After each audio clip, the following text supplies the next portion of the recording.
Estamos iniciando mais um podcast pela nossa Superit Telecom, TV a cabo, canal 20. E hoje, dia 24 de... 23, né? 23 de abril. O Dia Mundial do Livro. Dia Mundial do Livro. Nós temos a honra de receber a professora Bernadette Brito, de Almeida Brito, que é secretária da Academia Valadarense de Letras. Assessora do presidente. Foi professora hoje aposentada. Professora de literatura portuguesa. Ô, Bernadette, é um prazer tê-la conosco. Prazer é todo meu. Nós vamos falar sobre o Dia Mundial do Livro. Sobre livros, sobre leitura, sobre tal. Como é que está a nossa Academia de Letras, que é a nossa grande referência em Valadares? A Academia de Letras, ela tem um objetivo de divulgar a literatura em toda a região. E esse objetivo de divulgar a literatura e não deixar que a língua portuguesa jamais seja relegada a segundo plano, nós reunimos escritores. E escritores leem, escrevem. E o poder transformador da leitura é impressionante, porque a literatura, à medida que nós vamos escrevendo livros, como você também escreve, né? Inclusive você escreveu o seu último livro, que eu achei super interessante, quando você dialoga, o narrador dialogando com um personagem, e aí você vai ensinando, informando. Eu falei, gente, eu não sou valadarense, e como eu estou aprendendo? Que coisa interessante. Aí eu fui aprendendo com o livro e aquilo foi me chamando a atenção e eu fui gostando e fui lendo. Eu falei, olha, eu não sabia disso, eu não sabia daquilo. Então, olha que coisa maravilhosa que é o livro. Então, a Academia de Letras, ela tem a obrigação, o dever e o prazer de divulgar a leitura, a literatura. Porque você vê, Toninho, que as escolas de ensino médio não têm mais aula de literatura. Acabou a aula de literatura. Então, eu digo assim, hoje não é dia 23 de abril, não é apenas o dia do livro, é o dia que se celebra a literatura. E a literatura que nos leva a ler. Agora, Bernadette, eu pesquisando aí também sobre leitura, sobre livros, eu vi uma pesquisa muito interessante, até recente, que as pessoas que influenciam na leitura é a mãe. Exatamente. E os professores. Exatamente. Toninho. Não tendo mais literatura, como é que... Toninho, olhe, todo lar cuja mãe ensina seus filhos a lerem, ou não diria ensina, ela promove a leitura. Eu vou te começar pelo meu exemplo, se me permite. Eu dava aula e meus filhos estavam na idade de 6, 7 anos. Eu lá na Univale chegava vendedor de livro. Eu comprava aquelas coleções que elas tinham em 3D, que hoje fala, né? Elas eram as histórias de Branca de Neve, aquelas histórias maravilhosas. Eu comprava e levava para casa a coleção inteira, 12, 15 livros. Os meninos ficavam encantados, aquela coisa tridimensional, e eles liam, já estavam lendo há 7 anos. Então, uma mãe professora, ela é mais do que natural incentivar seus filhos a lerem. E hoje, meus filhos devoram livros. Por quê? Porque eu iniciei no lar. Todo pai, toda mãe que faz isso, as crianças vão se apaixonar pela leitura. Eu li livros para criança. Para criança. Como é que a mãe acalentava a criança? Fazia dormir contando histórias. Olha que poder mágico, você contar história para fazer seus filhos dormirem. Então, as crianças ouviam, aí já queriam começar a aprender, já ficavam loucas para ler as historinhas. Aí a gente já ia passando aquelas historinha em quadrinho. Então, se motivava. Hoje, Toninho, isso está muito pouco, porque eu estava pegando uma pesquisa recente, 81% da população brasileira não dedica seu tempo livre à leitura, vai para a internet. Olha as redes sociais. Voltando aí, Bernadette, porque nós falamos aqui sobre a importância da mãe, né? Da mãe. E também se fala também muito da influência do professor. Aí Agora, é que, sim. você falou que acabou o curso de literatura. Não se tem. Como Não, é que... a Univale não tem mais curso de letras, ô Toninho. Acabou o curso de letras, não só na Univale, não. Você vai procurar todas as faculdades por aqui, não tem mais. Não tem curso de letras. E o que é que está acontecendo? A literatura na escola, eu dava aula num colégio presbiteriano e era uma aula de literatura por semana e 4 de português. Sabe o que é que eu fazia? Eu dava 2 de português, 2 de literatura. Porque eu colocava os meninos, o professor, olha o papel do professor. Quando o professor pega um livro e começa a contar para a turma a história do livro, por exemplo, eu comecei a contar para eles a Senhora de José de Alencar, escrito lá no século XIX, no início do século XIX. Falei, vocês conhecem a história de Senhora? Aquela menina bonita que tinha um namorado, e naquela época, vocês não conhecem a coisa, chamava-se dote. A pessoa casava com uma mulher que tivesse um dote. E a Aurélia não tinha dote, ela era pobre. O namorado de Aurélia era aquele bonachão que gostava de aparecer. Pobre gostava de aparecer. Um dia, ele conheceu uma menina que tinha um dote muito bom e ele deixou a Aurélia, que era o amor da sua vida, para casar, para ficar com a menina. Só que a Aurélia foi beneficiada pela sorte. O avô de Aurélia morreu e ela era a única herdeira. Ela ficou bilionária.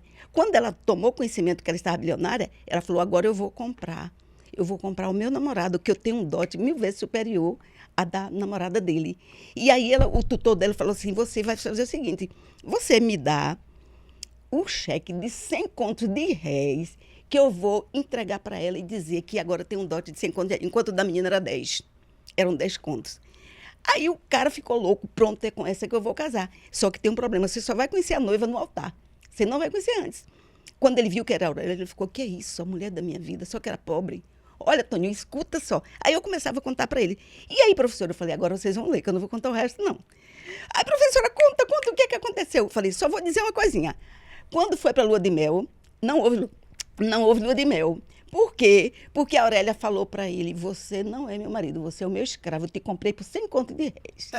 Se eu te comprei por 100 contos de réis, tu és o meu escravo e não tem lua de mel, não tem marido e mulher. Aí você vai trabalhar para mim até pagar os 100 contos de réis que eu te passei. E aí, professora, agora vocês vão ler o livro. Menina, eles ficavam loucos. Aí todo mundo ia correr atrás do livro para saber o que aconteceu. Então, sempre eu fazia isso, sabe? É uma técnica de persuadir. De obrigar a pessoa a ler. Não digo obrigar, mas motivar. A leitura. Não é? Motivar a leitura. Aí eles ficavam loucos e eu li. Aí eu pegava Dom Casmurro e começava a contar a história Mas, Bernadette, eles estão usando muito isso na internet. Estão usando, né? Começa uma história e tal. Sim. E o final você tem que... Sim.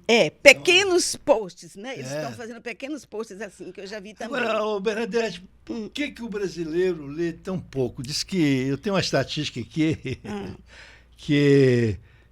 Quase 60% da população brasileira não tem hábito de leitura. Não tem hábito de leitura porque, Toninho, eu acho que não é só o Brasil, não. É global.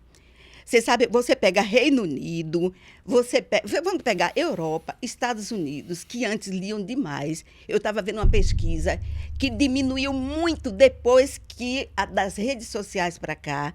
Em 8 jovens, um apenas lê. É 1 por 8. Então, isso globalizou. Agora é Brasil, Europa, é América, é todo mundo. Por quê? Eu vou te explicar por quê. Você pega o celular, você entra na internet, você escuta coisas interessantes que te fazem rir, te desestressam. E aí você vai navegando. Então, quando eu te digo que... Pegou o hábito. Aí é muito mais fácil. E nós vivemos hoje com uma população inquieta, impaciente, exatamente por causa das redes sociais. Vem tudo pronto. O aluno não tem mais a ficar num livro, que para mim é uma delícia. Você navega, você se transporta para outros mundos. Além do livro te dá conhecimento linguístico, conhecimento de mundo, desenvolver a imaginação, o vocabulário. Ele te dá tudo isso. Aí fala, não, mas a internet também tem É interessante você estar falando aí, Bernadette. Realmente, quando você lê um livro, como eu li recentemente, a menina que roubava Sim, o livros. livro, a menina que roubava livros. Escuta aí. E que todo o trama é na Alemanha, na Alemanha nazista, durante a guerra. Então você começa a ter interesse a estudar mais o nazismo, a vida do Hitler. Eu peguei um livro, A Vida do Hitler, eu fiquei encantada. A Sinira me deu de presente no meu aniversário. Eu passei até para o Jorge, falei, Jorge, olha que livro maravilhoso. Fiquei conhecendo toda a história de Hitler, né? Quando ele ficou lá preso e quando aconteceram. Menina, eu fiquei apaixonada pelo livro. Falei, olha que você conhece toda a história sem você precisar de ir ao país. A gente tem aquela imagem, aquela ideia de como que era lá. Aí você fica imaginando. E você descobre, por exemplo, como eu descobri, um livro muito interessante sobre o Hitler, de Augusto Cury. Augusto Cury, eu não conheço. Qual é o título desse livro? Eu não sei o que é nazismo, entendeu? É um livro bem extenso, que ele fala sobre... É o livro que ele mais teve assim, gratidão pela, né? Muita satisfação pela leitura. Então, um livro puxa o outro. Exatamente. Um livro vai puxando o outro. Aí eu fico com pena, poxa, por que essa meninada não lê, gente? Porque o tempo livre vai para as redes sociais, quando deveria pegar um livro, degustar aquele livro, viajar com aquele livro, imaginar. É tão interessante. Aqui, inclusive, que fala também, Bernadette, as razões para as pessoas não lerem mais. Então, nós já falamos. Aqui pontua. Vamos lá. Aqui, ó, falta de tempo. Isso. Ninguém tem tempo mais. 46% não tem. Não tem tempo. Não tem paciência. Paciência. Porque realmente a requer tempo e paciência. Porque a internet hoje é tudo muito curto, muito rápido. Não gostam de ler. Porque não entendem o que ler, não compreendem. Os livros são caros. Que eu acho até que não é verdade isso, entendeu? Existem as bibliotecas públicas. Não é razão, não é motivo. Outro motivo é que falta de biblioteca. Não, isso não é verdade. Não concordo. E dificuldade de visão. Realmente é uma questão séria, não é verdade? Na época que eu trabalhei na prefeitura, né, nós fizemos um trabalho na área de educação, nós fizemos um trabalho muito bom na área de visão, entendeu? Muita criança com problema de visão. Mas você sabe o que é isso, né, Toninho? Celular, tela. As crianças, os pais, para terem sossego, jogam o celular na mão da criança. A criança vai ali para os brinquedinhos e não incomodam, não choram, não perturbam. É isso. Bernadette, inclusive o seguinte, não sei se você sabe, está muito, muito falado isso aí. Existe hoje uma lei, né? Tem até o número da lei 15.100, que proíbe o uso de celulares nas escolas. Nas escolas. Isso é recente? É recente. Isso é do ano passado para cá. Começou em Minas Gerais. Começou em Minas Gerais. E isso, eu achei assim, foi uma lei foi quem fez essa lei teve, assim, uma inteligência, uma sabedoria incrível.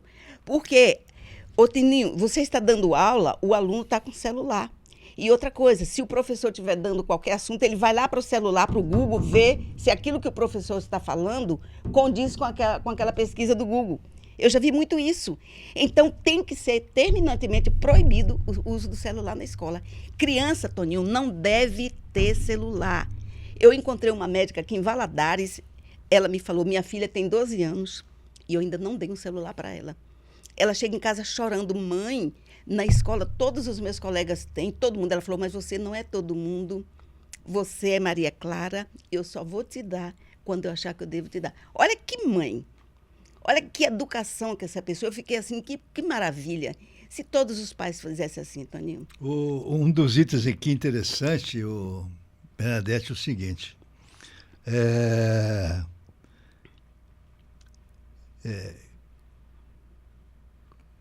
Quais os livros que você mais gostou?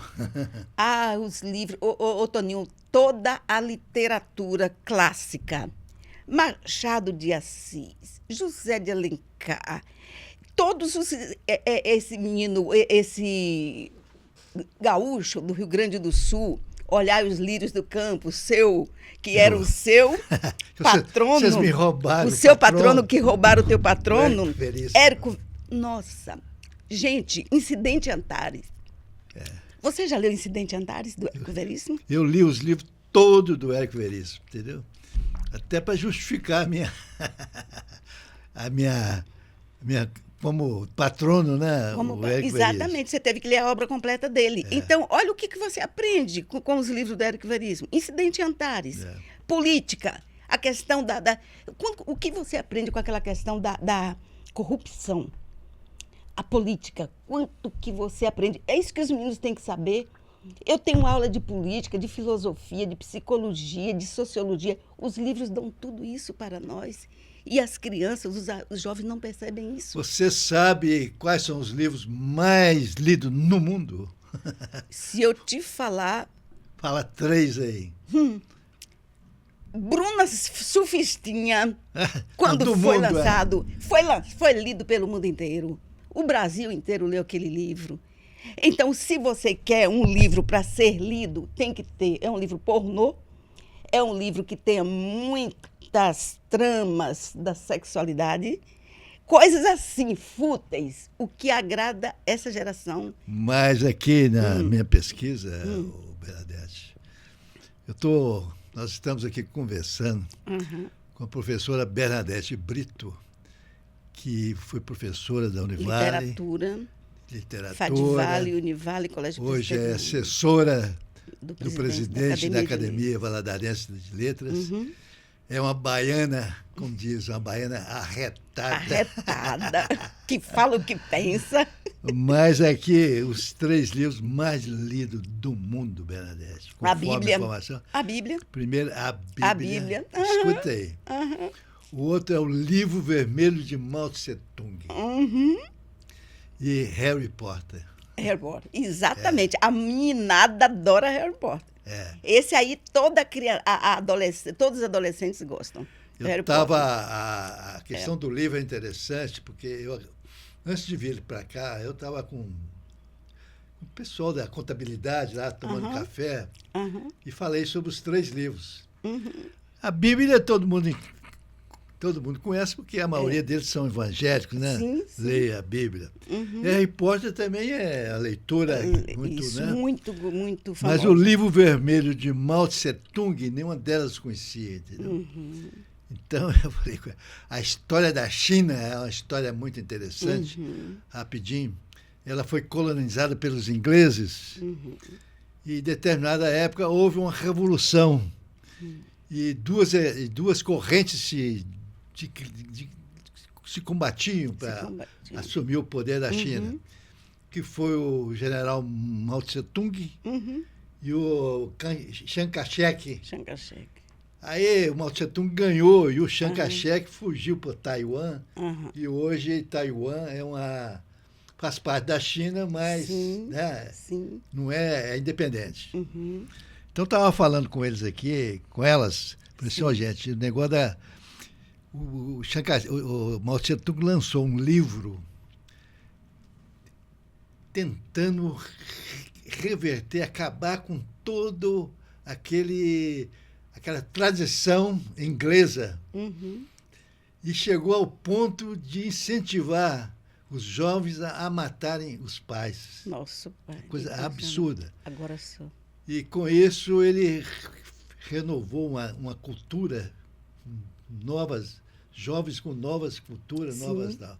E criou uma potência hoje com a China, entendeu? Exatamente.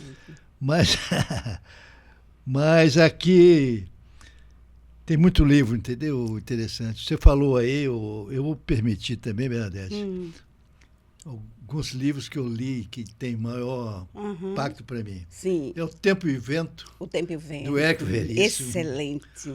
O Homo Sapiens, Homo Sapiens. Ele é um judeu, né? Iona tem um nome estranho. O Morro dos Ventos Uivantes. O Morro, eu tenho lá em casa, já li pela interessante. segunda vez. A Menina que Roubava Livros, já li também, interessante. Quem Matou Getúlio Vargas. Esse aí deve ter sido livro, muito lido, muito lido. E tem um livro, eu estou colocando isso aqui, porque tem um livro escrito por um valadarense, que esse livro tinha que ser uma bíblia aqui em Valadares. Sim. Todo valadarense tinha que conhecer. É O Sertão de Minas, escrito pelo professor Aruf Salmen. Sim, sim. O Aruf Salmen fez uma tese de PhD e essa tese transformou-se num livro, sim. até editado pela Univale, mas é uma lição de conhecimento de como o Vale do Rio Doce cresceu. Olha que coisa interessante. E pouca gente conhece. Pouca entendeu? gente conhece. Toninho, Então, só abrindo parêntese, eu escrevi um livro, Valadares, Minha Cidade, Sua Cultura, falando tudo sobre o governador Valadares. O prefeito comprou 1.700 exemplares, mandou para as escolas municipais. Toninho, pelo que eu fiquei sabendo, está tudo encaixado lá. Que tudo é encaixado. As professoras simplesmente ignoraram. O livro está lá. Eu falei, gente, um livro... Outro dia lá na Feira do Livro, lá na Univale, o pessoal, mas cadê esse livro? Eu falei, eu só estou com um exemplar. Está tudo nas escolas. Agora vai lá nas escolas. Quem for lá e conseguir pegar uma caixa e trazer para mim, eu compro. Eu compro da escola, porque todo professor que eu pergunto, não. Você entendeu? Então, esse livro do Aruf, eu vou fazer questão de ler esse livro. Porque eu não sou valadarense, mas eu sou cidadã valadarense.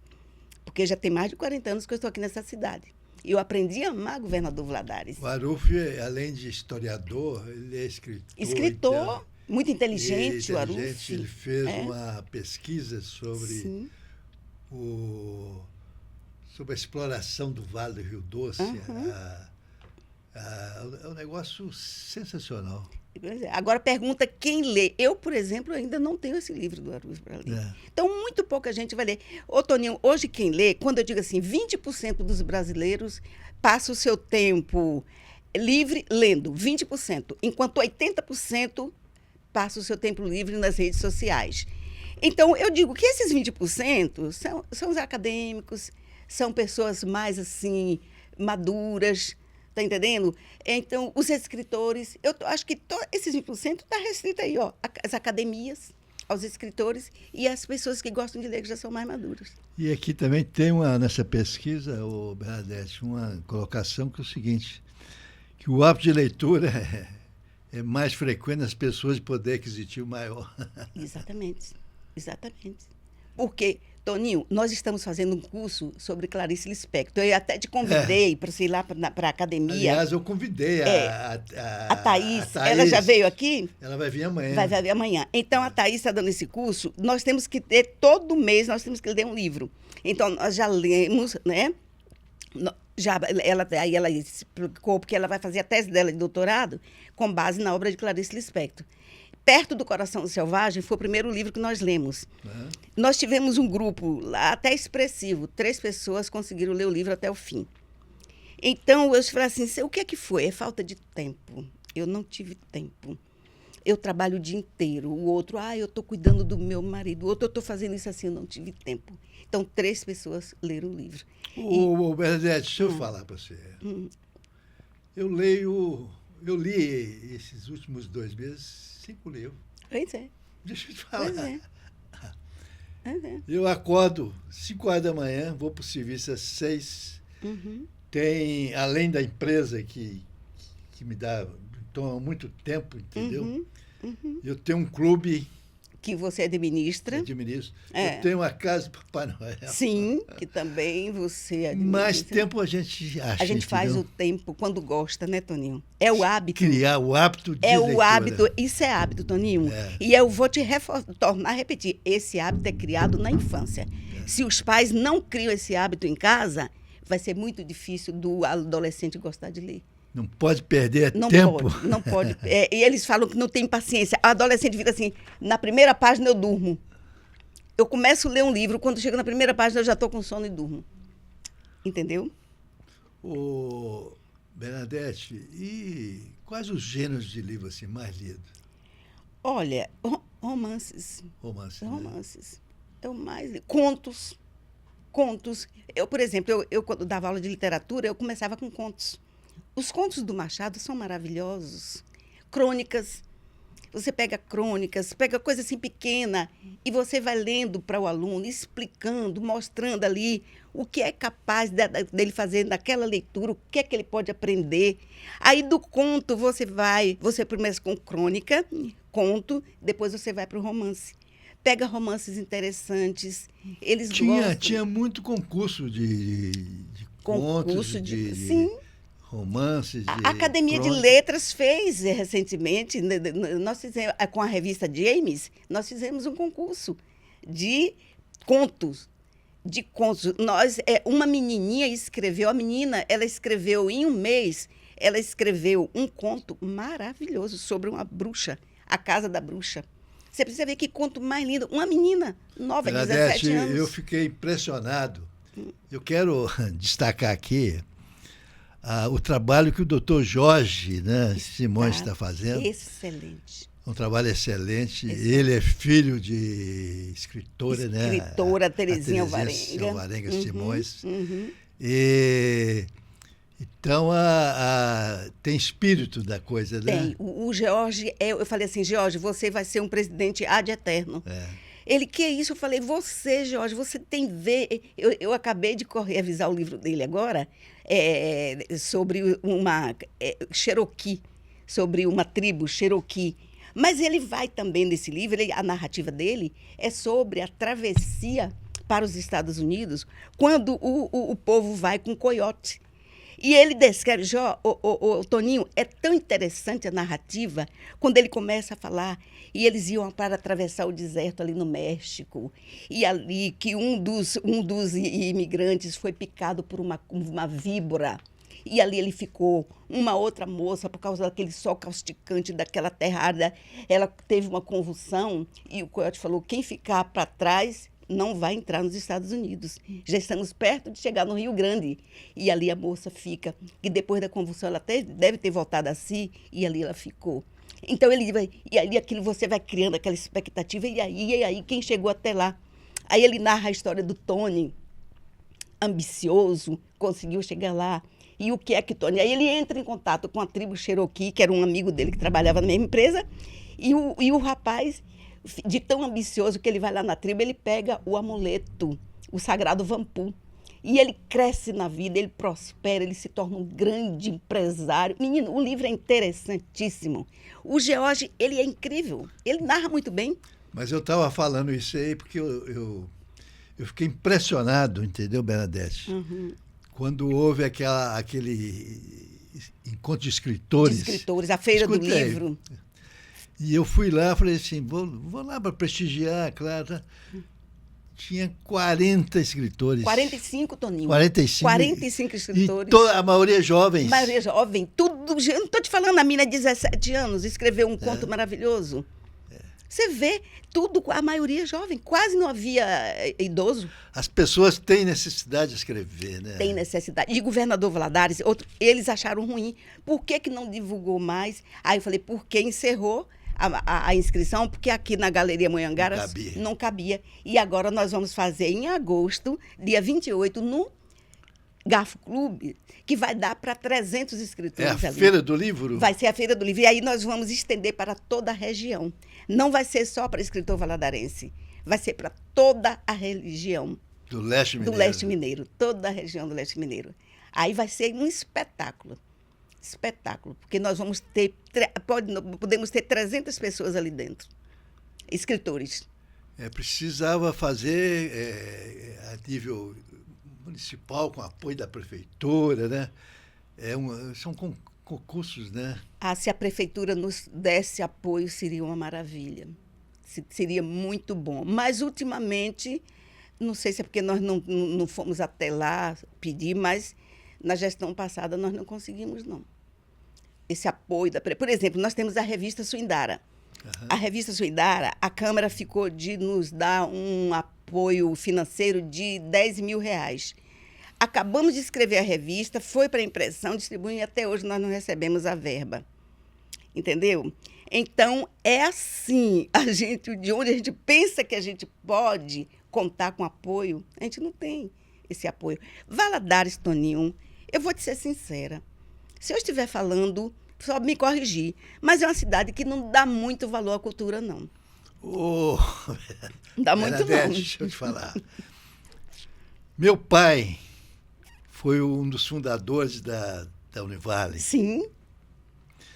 E todo esse processo de constituição da Fundação Percival Facua, eu acompanhei de perto todo o processo. Todo o processo. Uhum. E quando, então, o brigadeiro Jorge Soares de Moraes, que era o mentor, né? Uhum. O mentor do projeto, Uhum. ele sugeriu o nome de Percival Facua para dar o nome da fundação. Da fundação. Aí, a maioria das pessoas falou, mas quem que é esse senhor Percival Facua? Aí o doutor Jorge explicou. O Percival Facua é um dos maiores empreendedores do Brasil. Olha só. Escuta aí. Foi ele que criou a Light no Rio de Janeiro, ele que criou o Porto de Belém, ele que criou o Porto de Manaus, ele criou a Estrada de Ferro Vitória-Minas, que deu todo esse impulso ao nosso desenvolvimento aqui. Uhum. E o último projeto dele foi a criação da Cesita, Aços Especiais, a Cesita aqui em Timóteo. Em Timóteo, né? Uhum. Escuta aí. O Percival Facua é considerado um dos titãs. Uhum. Ele construiu, além de Estrada de Ferro, construiu um punhado de coisa, né? Escuta. Aí, eu sempre durante muitos anos, eu fui presidente da Assembleia Geral da Fundação. Sim. E numa reunião de curadores, alguém, né, se levantou lá e falou assim, olha, nós tínhamos que mudar o nome de Percival Facua, escuta, porque esse Percival Facua era um larápio dessa maneira. E aquilo eu presente, na verdade. Eu falei assim, nossa, mãe, o cara não conhece da história, que coisa, que absurdo esse cara está falando. Mas aquilo, eu não repliquei, nem vou criar uma polêmica, na verdade, mas aquilo me guardou. Aquela, né? A falta de conhecimento. Aquele sentimento de então, né? Uhum. Pois bem, numa reunião de conselho de curadores, há uns 2 anos atrás, eu presenciando, participando, eu levantei e falei assim, olha, gente, contei a história da justiça que estava se cometendo com o Percival Facua, mas eu queria propor uma maneira de resgatar essa história. Uhum. É de criar um concurso literário, o nome de Percival Facua. Ótimo. Né? Ótimo. Porque é um empresário conhecido no mundo inteiro, entendeu? Uhum.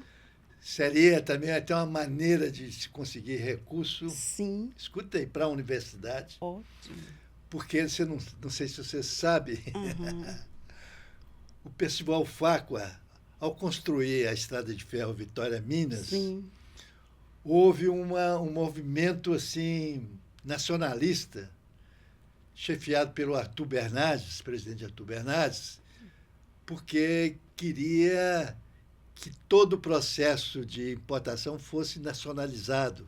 Sim. O minério de ferro só dá uma safra, aquela conversa de político. Uhum. E com isso o seguinte, o Getúlio Vargas, em 42, pega e desapropria o projeto da Estrada de Ferro. Desapropriou o Percival Facua e nunca pagou. Olha. Escuta aí. é a ação que está no Supremo Tribunal, a mais antiga delas. Sabe quanto vale? Sim. 8 bilhões de dólares. Nossa. Então, Você já pensou em escrever isso e publicar? já escrevi. Já escreveu? Mas eu tentei colocar na cabeça lá do pessoal da Univale, da importância de a gente divulgar o Festival Facua, no sentido de retomar isso tudo, inclusive até entrar nessa ação, entendeu? Sim. Mas, infelizmente, até hoje eles não deram resposta, entendeu? Mas no próxima reunião de conselho curador eu vou cobrar, entendeu? Porque essa falta de perspectiva, essa falta de conhecimento histórico é uma coisa impressionante, entendeu? É impressionante. As pessoas erram porque não conhecem a conhecem verdade. história. Não conhecem a história. Vou te falar para você. Atualmente, o Trump, ele foi lá na Venezuela e pegou a prisão na maior facilidade. Maior facilidade. Aí, quando eu vi que ele ia fazer a mesma coisa no Irã, eu falei assim, ele vai dar com as cabeças... Os burros na água, como fala a gíria. Porque ele não conhece a história do Irã. Do Irã. Porque ele vai ver que não vai ser fácil. Sim. Porque é um país... Ele pode matar lá 1000 Khomeines que vai ter... Né? É a mesma coisa o Papa na Igreja Católica. Mata o Papa, mas aparece um punhado de arquibices, cardeais. Nunca mata. Nunca mata. Então é o seguinte... Interessante. Tem que conhecer a história. Tem que conhecer. Então, quando eu falo aqui o negócio do Aruf, do livro dele, tinha que ser uma Bíblia para todos nós, entendeu? Porque nós não sabemos, por exemplo, a importância dos índios aqui. Sim. A gente não sabe a importância do serviço, de um SAI da vida, de um CESP da vida. Não sabe como é que era difícil para aqueles que começaram, entendeu? Você sabe o que o Aruf deveria fazer? Escrever numa linguagem acessível para ser livro didático nas escolas. Ele poderia fazer isso. Por exemplo, quando eu escrevi o livro para o ensino fundamental, eu coloquei uma linguagem bem acessível para a criança entender. Ele poderia pegar esse livro dele e trabalhar em contos, pegar contos. E aí ele iria para as escolas, para que eu me interessaria demais ler um livro desse, conhecer a história. Fazer uma coisa assim mais palatável, né? Exatamente. Mais fácil. Exatamente, como livro didático. Ele entraria com uma parceria na prefeitura e pediu ao professor de história para trabalhar isso. Né? Seria muito interessante. Bernadette, o tempo é curto. Que pena. O menino ali já deu notícia de que esgotou. Eu quero te agradecer. Mas eu posso falar só um pensamento aqui Pode. Eu estava aqui falando quando Montesquieu, eu estava lendo sobre Montesquieu, ele falou assim: a leitura foi para mim o remédio soberano contra os desgostos da vida. Cada livro que eu lia, eu sentia prazer e esquecia o desgosto. Montesquieu falou isso. Aí, o Albert Einstein, olha o que o Einstein falou. A leitura, após certa idade, distrai, é um remédio soberano. Aliás, a leitura depois de certa idade distrai excessivamente o espírito humano das suas reflexões criadoras. Todo homem que lê, ele usa seu cérebro para expandir e ele se torna um gênio, se ele quiser. Aí vem o Jorge Luiz Borges. Ele fala assim: chega-se a ser grande por aquilo que se lê e não por aquilo que se escreve. O homem se torna grande lendo mais do que escrevendo. Você concorda? Concordo. Olha que coisa interessante, não é? Aí o Padre Vieira, lá no século XVII, diz o seguinte: quem não lê, não quer saber. Então, quem lê muito, sabe muito e escreve bem. Quem não lê, mal escreve e mal se expressa. O Padre Vieira. E, finalmente, Humberto Eco diz o seguinte: a leitura é uma necessidade biológica uma necessidade biológica da espécie. Nenhuma tela e nenhuma tecnologia jamais vai conseguir suprimir a leitura tradicional. Olha que coisa Bernadette, só para acrescentar, a leitura é o melhor remédio contra a depressão. Contra a depressão. Fechou com chave de ouro. É isso aí. Muito obrigado, Bernadette. Eu que te agradeço. E amanhã, se Deus quiser, vamos estar aí com a Thaís, né? A Thaís. Sobre o curso, sobre a Clarice Lispector. Quero ver se a gente aqui sempre faz um podcast com escritores. Sim. Falando sobre... Da academia e sobre seu patrono. Agora nós vamos ler o livro Lustre. É o segundo livro que é Clarice. Nós vamos ler todos os livros da Clarice. Então, nós estamos pela ordem, né? Primeiro foi o Perto do Coração Selvagem, agora vamos ler o Lustre. E aí você está convidado para ir lá conosco discutir. Muito obrigado, Obrigada a você, Toninho. Um abraço a todos da academia. Obrigada. Muito obrigado. E muito obrigado aos nossos assinantes pela atenção e até o próximo podcast. É isso aí.